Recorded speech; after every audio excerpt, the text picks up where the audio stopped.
Classes student, ये हमारा magnetism का जो है चैप्टर चल रहा है। इसके अंदर आज हम ये देखेंगे कि करंट जो है कैरिंग लूप जो होता है वो भी एक जो है मैग्नेटिक डाइपोल की तरह बिहेव करता है। अभी तक आपने ये जानते हैं कि जो बार मैग्नेट होता है उसके अंदर दो डाइपोल होते हैं, लेकिन आज से आप ये भी जो है ध्यान रखेंगे कि जो करंट कैरिंग जो लूप होता है वो भी जो है अपने अंदर दो डाइपोल रखता है, यानी कि वो एक मैग्नेटिक डाइपोल की तरह बिहेव करता है। कैसे है, किस तरह से है, और उसका हम जो है डेरिवेशन भी करेंगे। तो देखिए, circular current loop as a magnetic dipole, ये हमारा टॉपिक है। करंट लूप है, सर्कुलर है और वो डाइपोल की तरह बिहेव करता है। यदि हम if you take the current carrying circular loop, यदि हम एक करंट कैरिंग सर्कुलर लूप लेते हैं तो टू सरफेस जो है कोइल के, एक तो होता है अपर सरफेस और एक होता है लोअर सरफेस, दोनों जो है मिलकर के एक जो है डाइपोल बनाते हैं। और ये by right hand thumb rule से हम इसको पता लगा सकते हैं। ये देखिए, मैंने एक जो है यहाँ पर करंट कैरिंग सर्कुलर लूप लिया है। आप इसमें जो है हम राइट हैंड थंब रूल लगाते हैं और एम्पियर का भी जो है रूल लगाएंगे। तो देखिए, राइट हैंड थंब रूल लगाने से आप देख रहे हैं यहाँ पर जो करंट की जो डायरेक्शन है, यहाँ पर करंट डायरेक्शन वो इस साइड में है। तो करंट की डायरेक्शन अब इस साइड में होगी। तो देखिए, मैं अपना जो है थंब जो है इधर कर लेता हूँ। ये देखिए, मैंने थंब अपना इधर कर लिया है। तो थंब इधर करने से क्या हो रहा है कि जो मेरी फिंगर है वो ऊपर की तरफ आ रही है। तो इसमें जो ऊपर की तरफ जो है फिंगर आएंगी तो इस मैग्नेटिक फील्ड जो होगा वो क्या होगा, ऊपर की तरफ निकल के इसमें अंदर जाएंगी, इस तरह से ऊपर निकल के अंदर, ऊपर निकल के अंदर। और यहाँ पर जो है डायरेक्शन जो है करंट की आप देख रहे हैं इस साइड है, ठीक है, इस साइड है। तो ये दोनों तरफ क्या अपोजिट है डायरेक्शन ऑफ करंट। इधर तो जो है इधर जा रही है, अपवर्ड जा रही है, इधर डाउनवर्ड आ रही है। तो डाउनवर्ड जब डायरेक्शन होगी तो करंट की, तो मुझे जो है थंब को ऐसे करना पड़ेगा। ये देखिए, मैंने थंब को इस तरह से कर लिया है। तो फिंगर को मुझे यूँ नीचे मोड़ना पड़ेगा। तो इसमें से क्या होगा कि यहाँ से जो मैग्नेटिक फील्ड लाइन जो है निकल के अंदर जाएंगी, यहाँ से ऊपर से निकल के इसमें भी अंदर जाएंगी। अब बात करते हैं ये जो करंट लूप है, खुद इसकी भी देखते हैं। इसमें जो है क्या होता है, इसमें जो करंट की डायरेक्शन है देखो इस तरह से है, जो कि एंटी क्लॉकवाइज है। तो जब हम करंट की डायरेक्शन एंटी क्लॉकवाइज ले रहे हैं तो हमारे पास क्या होता है कि देखिए, ये मैं करंट की डायरेक्शन में जो है फिंगर को वो करता हूँ तो थंब जो है मेरा जो है इसको शो कर रहा है, किसको, नॉर्थ पोल को, जो एम्पियर ने राइट हैंड रूल दिया है। यदि मैं जो है देखिए, आप उससे कंपेयर करके देखिए, ये करंट की डायरेक्शन में मैं इस तरह से जो है इनको फिंगर को मोड़ता हूँ तो मेरा जो थंब है वो अपवर्ड आता है। तो यानी इसलिए मेरा जो अपवर्ड साइड है वो किसको शो करेगा, नॉर्थ पोल को। अब अपवर्ड नॉर्थ पोल हो गया तो नीचे वाला साउथ पोल हो जाएगा, बैक साइड जो होगी। और ये जो मैंने दूसरा जो दिखाया है, ये वेक्टर जो है ये क्या है, मैग्नेटिक मोमेंट है, और ये एक यूनिट वेक्टर है एन कैप। तो ये सब मैंने आपको बता दिए हैं। और जो ए है वो एक एरिया वेक्टर है, जो ऊपर की तरफ रहेगा वो भी। तो हम जो है इसमें दो पोल पाते हैं एम्पियर राइट हैंड रूल से। एज मैग्नेटिक जो फील्ड है on the axis of circular loop of a radius R, है ना, carrying as steady current I is B. और हम ये भी जानते हैं कि जो मैग्नेटिक फील्ड होता है, करंट कैरिंग जो लूप होता है उसके अंदर मैग्नेटिक फील्ड बी जो हम पहले ड्राइव कर चुके हैं, मैग्नेटिक फील्ड बी जो है वो किसके इक्वल होता है, ये मैग्नेटिक फील्ड बी, ये मैग्नेटिक फील्ड जो बी है ये इक्वल होता है mu naught I R square upon 2 time x square plus R square power 3/2 होता है। ये आपको पता होना चाहिए, बार बार काम आता है। तो इसमें x जो है यदि हम बहुत ग्रेटर लेते हैं तो हम इसको नेग्लिजिबल कर देते हैं r को, तो हमारे पास ये वैल्यू आ जाती है, क्योंकि 2 कैंसिल हो जाते हैं, ये हम पढ़ चुके हैं पहले। और एरिया जो है लूप का वो क्या होता है, पाई आर स्क्वायर होता है, r इसकी रेडियस है। तो ये तो हमारे पास आर स्क्वायर की वैल्यू क्या हो जाएगी, a/पाई हो जाएगी। तो यहाँ a/पाई डाल देंगे तो उससे क्या होगा कि जो है यहाँ डाल देंगे, सॉरी यहाँ पर डालिए a/पाई। तो जब पाई डालेंगे तो आप जो आर स्क्वायर की वैल्यू, तो यहाँ बन जाएगा IA, और ये बन जाएगा फिर m, क्योंकि m equal to I into A होता है, ठीक है। और ये और बता देता हूँ मैं, आप देखिए। तो इस तरह से यदि मैं इसके दोनों साइड को अलग अलग करता हूँ तो एक जो है ये नॉर्थ हो गया, ये देखिए ये नॉर्थ वाला हिस्सा हो गया है, और ये दूसरा वाला नीचे वाला जो है वो क्या हो गया है, साउथ हो गया है। यानी कि मैं इस लूप को जो ऐसे ने लेकर के ऐसा खड़ा कर देता हूँ तो मैं क्या देखता हूँ कि जो करंट जब जो है एंटी क्लॉकवाइज चलती है तो इधर का जो हिस्सा है नॉर्थ पोल की तरह बिहेव करता है, और उसी सेम लूप का जो पीछे वाला हिस्सा है, इसी लूप का पीछे वाला हिस्सा है वो साउथ की तरह बिहेव करता है। और उसको मैंने यहाँ अलग से दिखा दिया है, लेकिन ध्यान रखना ये दो नहीं है, एक ही लूप है, उसका पीछे वाला हिस्सा मैंने यहाँ पर दिखाया है, तो इस तरह से नजर आएगा, ठीक है। तो ये बैक सरफेस है और ये इसका फ्रंट सरफेस है। तो एक ही लूप में देखिए मैंने लिखा है इक्वल टू क्या है, एन और एस। तो ये जो है प्लेनर लूप है एज मैग्नेटिक डाइपोल। तो ये मैग्नेटिक डाइपोल की तरह बिहेव करता है प्लेनर लूप। तो स्टूडेंट आपने देखा कि जो बार मैग्नेट होती है वही जो है एक डाइपोल नहीं है, लेकिन जो आपका प्लेनर लूप है वो डाइपोल की तरह बिहेव करता है। अब यहाँ पर जो अभी हम जो हमारा वो देख रहे थे कि जो करंट कैरिंग लूप होता है उससे बनने वाला मैग्नेटिक फील्ड बी जो है वो कितना होता है, उसमें मैंने बताया था आपको जो है आर की वैल्यू डालेंगे तो A/r² कर देंगे, तो इस तरह से ये मेरे पास μ0 I A/2πx³ आ जाएगा। तो यहाँ पर IA को अब मैंने बोला था कि m बोलते हैं, तो हमने यहाँ पर m डाल दिया है और 2πx³ एज इट इज हो गया है, क्योंकि m = IA होता है। अब उसके बाद जो है b = μ0 2m बन गया और 4π, क्यों किया हमने इसको 2 से ऊपर नीचे मल्टीप्लाई किया ताकि स्टैंडर्ड फॉर्म बन जाए, ये देखिए। तो इस तरह से ये जो है मैग्नेटिक जो है हमारे पास फील्ड का जो है डेरिवेशन बना है। ये मैग्नेटिक फील्ड है जो किसकी वजह से बनता है, एक लूप की वजह से बनता है, वो मैग्नेटिक फील्ड है ये मैग्नेटिक फील्ड है। इक्वेशन 2 जो है ये मैग्नेटिक फील्ड की जो काफ़ी जो है सिमिलरिटी दिखाती है, किससे, उस इक्वेशन से जो हमने जो इलेक्ट्रिक फील्ड के लिए बनाई थी। इलेक्ट्रिक फील्ड के लिए हमने जो है एक्सियल लाइन पे इलेक्ट्रिक फील्ड जो होता है, एक इलेक्ट्रिक डाइपोल की वजह से इलेक्ट्रिक फील्ड जो बनता है, उसमें हमने सीखा था कि जो है वो ये था, देखिए E = 2p/4πε0x³, ये सीखा था। तो इन दोनों में काफ़ी सिमिलरिटी नज़र आ रही है। किस तरह से आ रही है सर, तो इस तरह से आ रही है। यदि हम μ0 को 1/ जो है ε0 लिख दें तो देखिए ये बन रहा है, और m को p लिख देते हैं, यही मैंने यहाँ समझाया है। देखिए μ0 को 1/ε0 लिख दें, m को p लिख देते हैं और b को e लिख देते हैं, तो ये जो सेम जो है वही इक्वेशन बन जाती है जो हमने इलेक्ट्रिक फील्ड के लिए ड्राइव की थी ऑन एक्सियल लाइन पर। एक्सियल लाइन पर इलेक्ट्रिक फील्ड के लिए जो इक्वेशन होती है, और ये जो है, तो इसका मतलब प्लेनर लूप के लिए भी यही इक्वेशन होगी।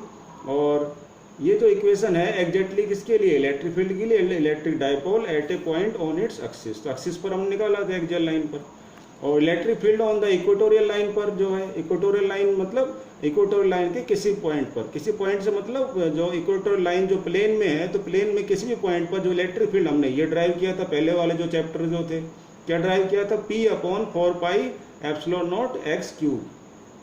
ई हमने जो लगाया है वो इलेक्ट्रिक डाइपोल की वजह से लगाया है, वैसे पी था वहाँ पर, तो ई हमने लगाया है क्योंकि यहाँ पर मैग्नेटिक स्टेट हमें जो है डिफ्रेंशिएट करना है। और एक्स क्या थी वहाँ पर, डिस्टेंस थी फ्रॉम द डाइपोल। और इफ रिप्लेस कर देते हैं तो देखिए इसी का ही जो है सिमिलर जो एक्सप्रेशन है ये है, ये मैग्नेटिक के लिए, ये इलेक्ट्रिक के लिए। तो b = μ0/4πm/x³। सिमिलर सर कैसे, वही तरीका है, यहाँ p को m लिख दीजिए और आपका जो 1/ε0 है उसको म्यू कर दीजिए, ये देखिए, तो बाकी सब कुछ वही है। तो ये इक्वेशन 3 बन गई।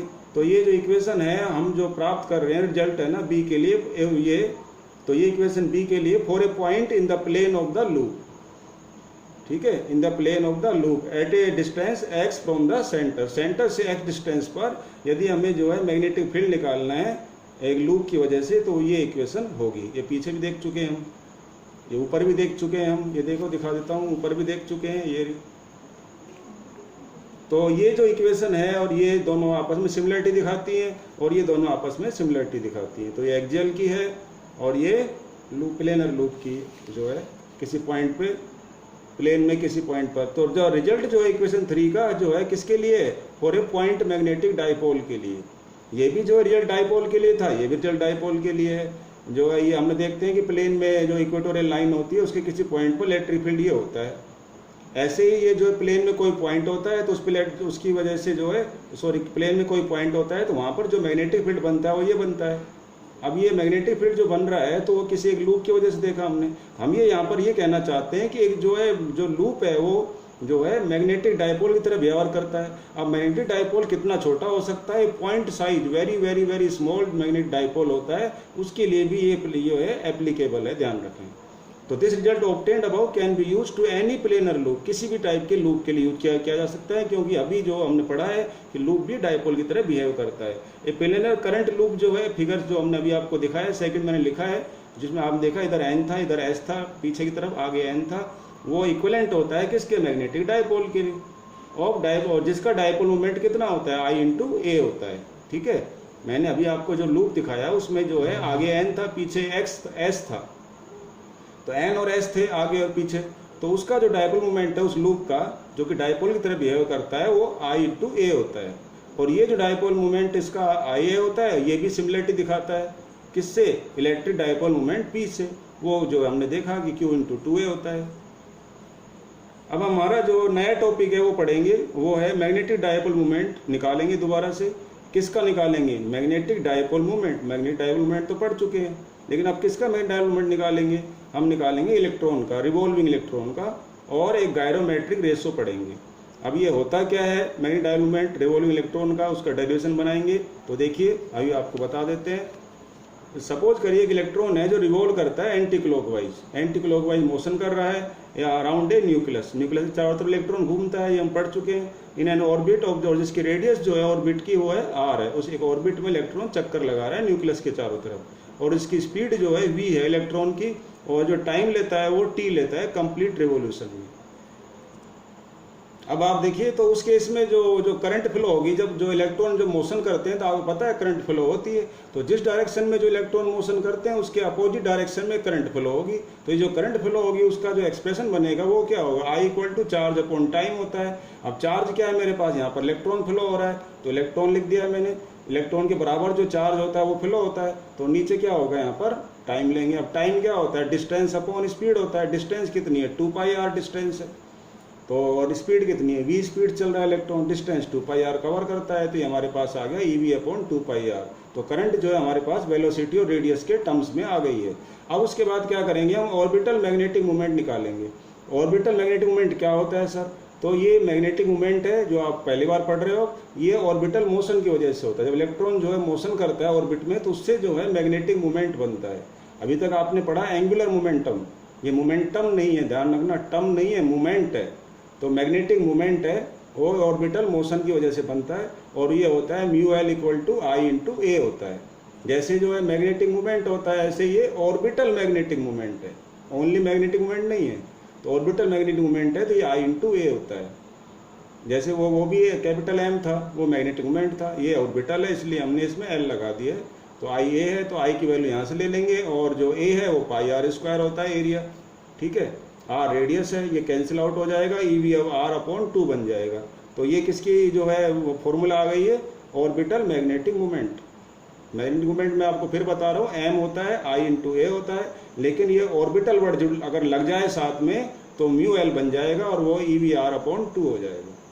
तो ऑर्बिटल मैग्नेटिक मोमेंट ये होता है। और अब बात करते हैं एंगुलर मोमेंटम। ये हम 11th क्लास में पढ़ चुके हैं। जब कोई जो ऑब्जेक्ट जो है रोटेशन करता है तो उसके अंदर एंगुलर मोमेंटम भी होता है। तो एंगुलर मोमेंटम किसके बराबर होता है? r × p के बराबर होता है।